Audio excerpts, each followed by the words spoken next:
can start meiosis. So what is meiosis?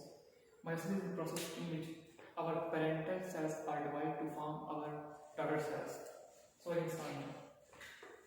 Consider that one is the chromosome of female and that one is chromosome of male. When during the meiosis, first of all, these are called spermatogonia, spermatocytes. In male it's called spermatocytes and in the female it's called the spermatogonia. And in female it is called the spermatogonia.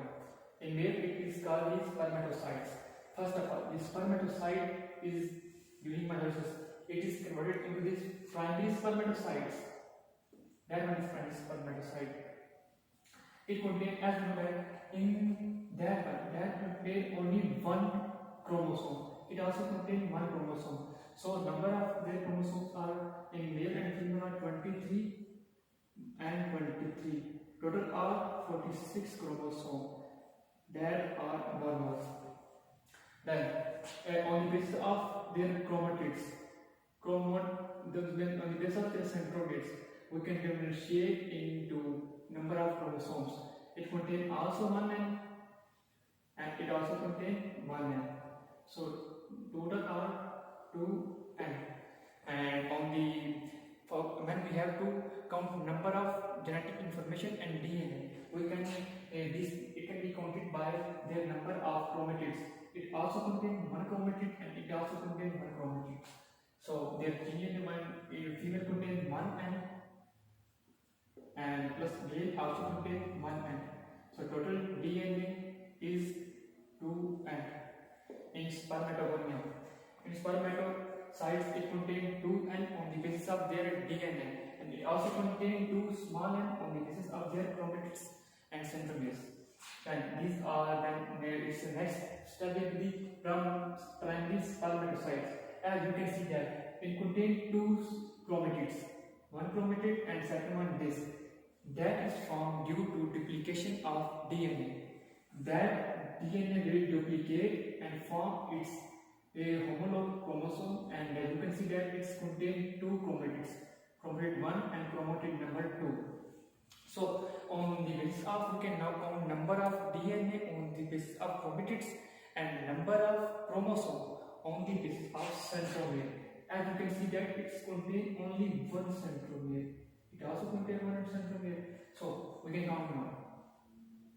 Number of we can now count first number of chromosomes. It contains 1 and it also contains 1n. It also has 1 centromere. It also has 1 centromere. The total is 2n, and it contains number 1 chromatid and number 2 chromatids. So it contains 2n plus 2n. So it contains 4n. So on the basis of its centromere, it has 2n chromosomes, 1 and 2. That's important how we can differentiate between number of chromosomes and number of DNA. How DNA contains? It contains only one chromosome. That is also one chromosome, but it contains 2 chromatids and it also contains 2 chromatids. 2 plus 2 is equal to 4. It contains 4 and 4 large capital N. So it has on the basis of DNA it has 4n. Then next step will be the synapses.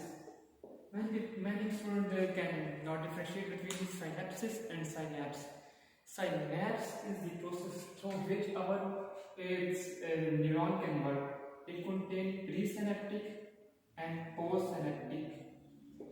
Presynaptic has the different, basically it stores different neurotransmitters like acetylcholine, like norepinephrine, epinephrine and serotonin and different other neurotransmitters.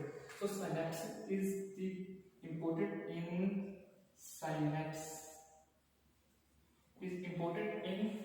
neurons, but the synapse is the process through which two homolog chromosomes come close to each other. As you can see that these chromosomes come close to each other.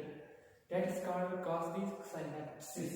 And when they come close to each other, they can crossing occur and they can can transfer their genetic information from one to another, and that one is the crossing over. So one chromosome can transfer the information to other and male to parents, and through this process we have different characteristics in our next generation, and our new generation have different characteristics. And crossing over occur when after the crossing over, these, as you can see that it contains some information from male and some information from the female, transferred to the male leads. And then after the crossing over, alignment occurs. Alignment is a process when two chromosomes separate from each other, but it's random. It is also important for our next generation have different characteristics and different new characteristics.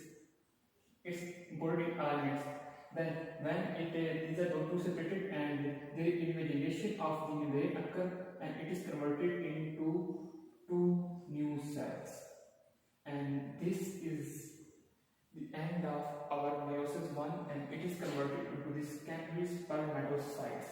Hence, meiosis 2 occur, and it is converted into the 4 cells, and 4 sperms are formed. 4 sperm are formed. But in female, it's different.